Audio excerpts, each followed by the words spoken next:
And when did Vernell enter the picture? Well, I met Vernell, like, I think when I was a sophomore at Madison. So I lived in, there's a dorms in Madison called the Lake Shore Dorms, which are, you know, right on Lake Mendota. And I lived in one of them. Vernell lived in a different, so at that time dorms were either male or female. There was no such thing as a co-ed dorm. And what's the so I didn't meet Vernell through the dorms. I met, so this is interesting. I think in the fall of 2000, fall of my sophomore year, I was in, so these dorms had lounges, and I was in the student lounge, and this guy came in. He was like an evangelist with the organization called Campus Crusade for Christ, and so we had some discussions, basically. And at that time, so I had a background in, you know, going to Catholic school. At that time, I wasn't going regularly to Mass. In fact, I wasn't doing anything religious-wise. So he was with this kind of, I don't know what you call it, evangelical organization which worked on campuses. So he talked to me, and then we met a few times, and then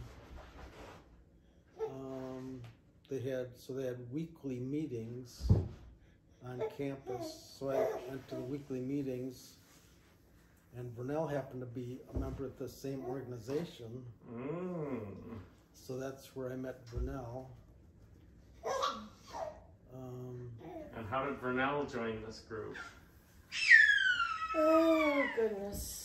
So if it was your sophomore year, Getting the Vernell perspective. my junior year.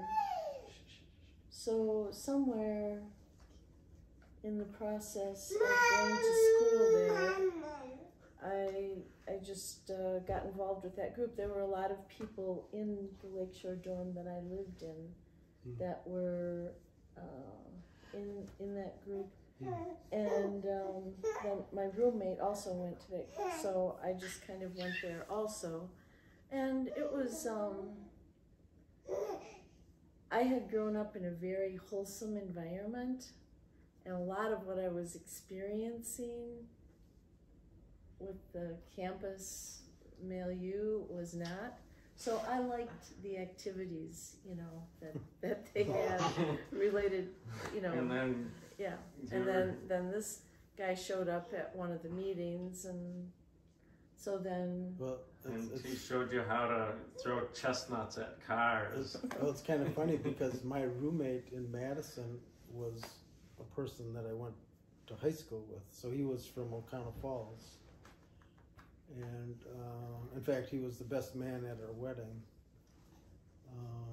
And currently he's like a missionary type of person. Is that George Nelson?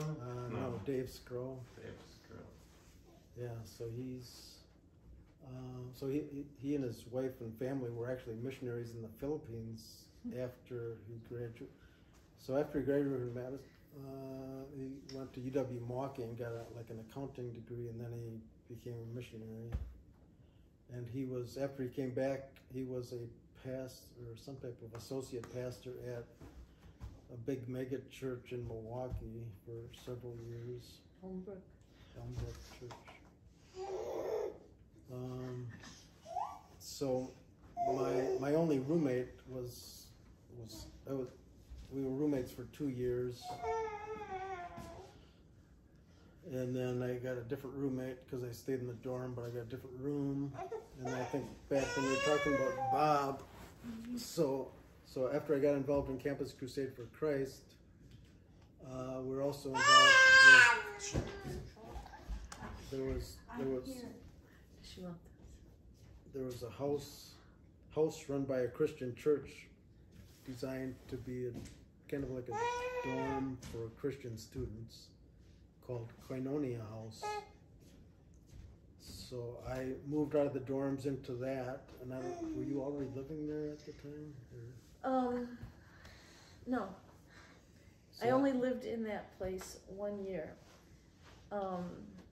That was the summer that I was a cook at a camp in northern Minnesota.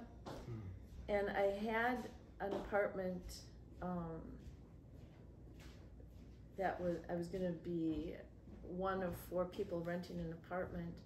And they called me when I was in the middle of the kitchen cooking and said, "Hey, Vernell, would it be okay if somebody else took your place in the apartment?"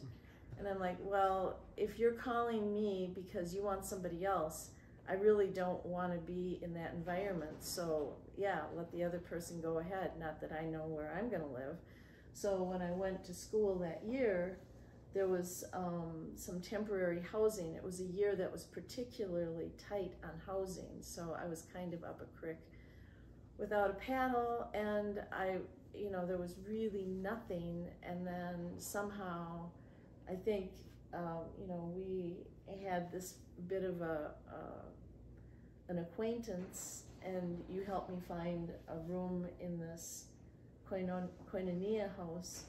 And so I was happy. That was the most normal type thing that was available. So I was happy with that. And then you kind of moved in there. Okay, so Koinonia House was just a big house. Yep. In the basement there was like a kitchen. On the first floor was like a living room, an office for kind of the director of the house, and then a living area for a married couple. On the second floor was like women's rooms, and then on the third floor were men's rooms. So my first roommate there was a nuclear engineering student from Brazil who was like Chinese. And then after he left, I think chemical engineering guy from Louisiana. And then finally Tim Dillon, who was a history PhD student in American history. And he actually sang at our wedding. What was the name of the second roommate, the middle roommate? Lee Miller. Oh, okay. Yeah, he was. And there was another guy named Bob Butke, I don't know where he was also a chemical engineer. So, well, somehow you got acquainted, and then did Vernell's parents approve of let's see, so that all was that? So Vernell was a year ahead of me in school. So I don't know, so I met you like my sophomore year in school, I guess. Mm-hmm. So it took me 5 years to graduate because there was a semester of teaching internship and then changing majors and all this stuff. So It took me 4 years. 4 years, but then you had a year internship at Swedish American Hospital? No. A year internship in Marshfield. And my first job was in the Swedish American Hospital in Rockford. Okay, so at what point, so we got married in 1978. That was right, basic. I graduated from college in May, and we got married in June. And our honeymoon, okay, so at that time, Vernell lived in the basement of a judge's house. They rented it out. In Rockford, Illinois. It was like an efficiency apartment. So I think I moved in with her, and for our honeymoon we went to Champaign-Urbana job hunting. For him. Well, Well, actually for you, oh, that's right. because For me. I had been accepted into the master's degree program at Champaign-Urbana, and that included a paid teaching internship. So I knew what I was going to be doing. So wait, where was the wedding? It was in Oshkosh. Oh, It was at Vernell's parents' church. Oh, the same one? Mhm. And the wedding, well, the interesting thing about the wedding, it included a Lutheran minister and a Catholic priest. Okay. And it so happened that the Catholic priest that was at I think he was doing campus ministry at UW Oshkosh, was a priest that was at the church we went to in Green Bay. In fact, he was a priest when I was an altar boy there. And in fact, kind of an odd experience was once during, I forget what type of service it was, they were dealing with incense. So this church is a cathedral, so they had like marble, the marbles everywhere. So the floor was marble. So I was dealing with incense, and for some reason I spilled it on the floor.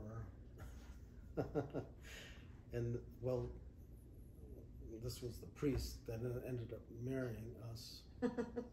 And he remembered that. So he remembered that. The spilling of the incense.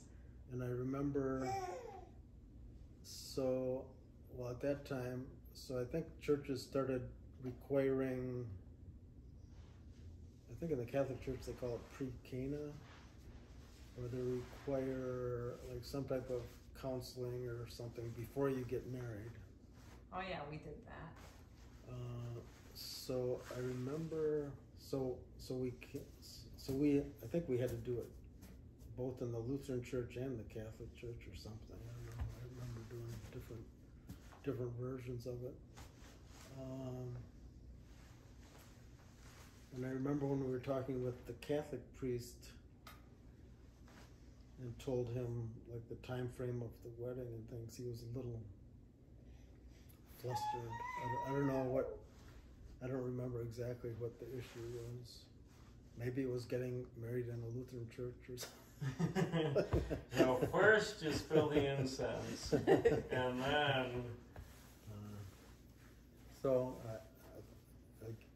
It went off without any problem as far as I could tell. Who was in your wedding party? Let's see, for me, my best man was Dave Scrow, who was my roommate in college.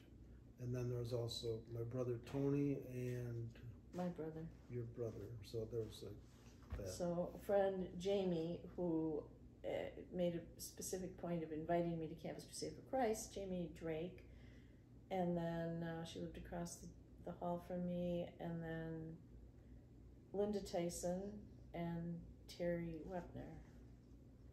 And Terry Ann, your brother's wife. Well, they were married at that point, so Right, but by when you saying say Terry Wepner, I'm saying Terry Ann. Yeah. Okay.